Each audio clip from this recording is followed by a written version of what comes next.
Bismillahirrahmanirrahim. Assalamualaikum warahmatullahi wabarakatuh.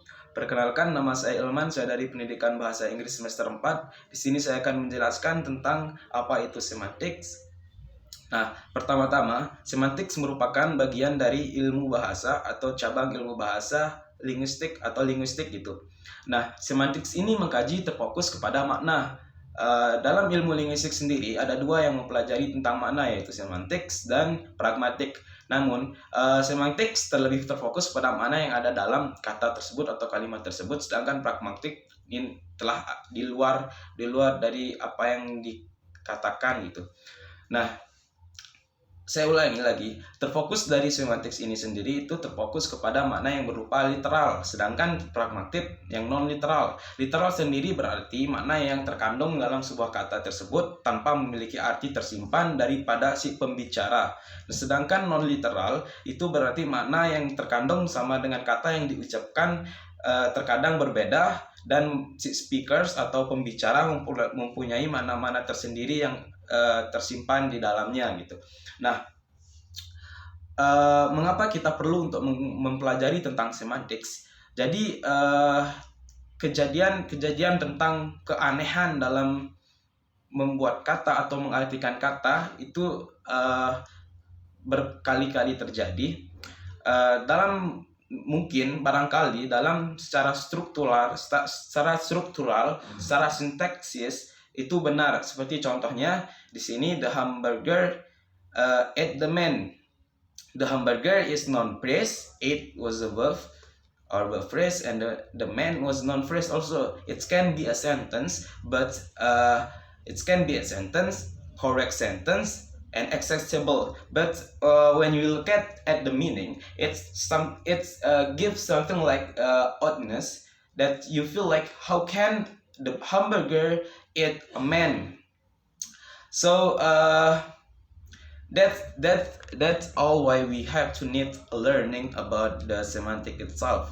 And then let's talk about the semantic features. So firstly, in semantics, we're learning about the lexical meanings or lexical relations. It means that each word, each sentence have their own relations each other gitu. Kayak mereka mempunyai hubungan satu sama lain antara kata-kata tersebut untuk menciptakan meaning gitu. Seperti contohnya penggunaan synonyms atau antonim dan sebagainya, itu kita harus melihat konteks seperti apa yang akan kita gunakan. Contohnya dalam kata I just have one answer correct in the midterm yesterday. Saya hanya punya satu jawaban benar. Di sini jawaban diwakilkan oleh kata answer gitu. Secara garis besar, jika kita ingin mengganti kata answer itu menggunakan synonymsnya, kita bisa menggantikan dengan reply, jawaban juga berupa jawaban. Reply and answer is the same one gitu kan, sama. Tapi kita lihat konteksnya. Jika kita mengatakan I only have one reply correct yesterday in the midterms, katanya itu akan benar, mungkin secara arti benar, tapi secara penggunaan kontekstual itu akan sedikit lebih aneh atau bahkan sangat aneh menggunakan reply dan answer, menggunakan reply sebagai pengganti dari kata answers gitu. Nah,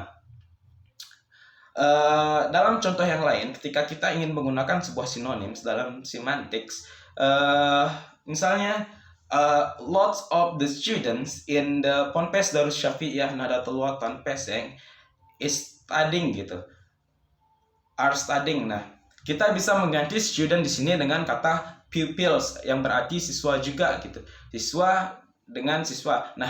Nah ini merupakan kontekstual yang benar atau lexical relation yang benar antara kita bilang pupil sama student gitu. Nah, selanjutnya dalam semantics ini kita mengkaji tentang antonim atau lawan kata dari sebuah kalimat.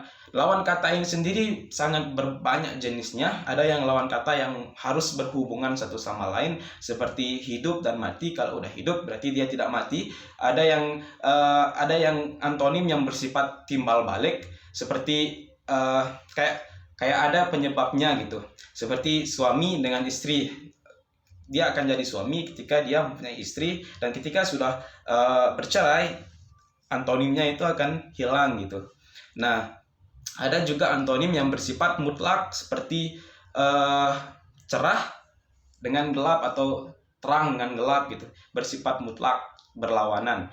Ada juga antonim yang bersifat pertengahan dan sebagainya.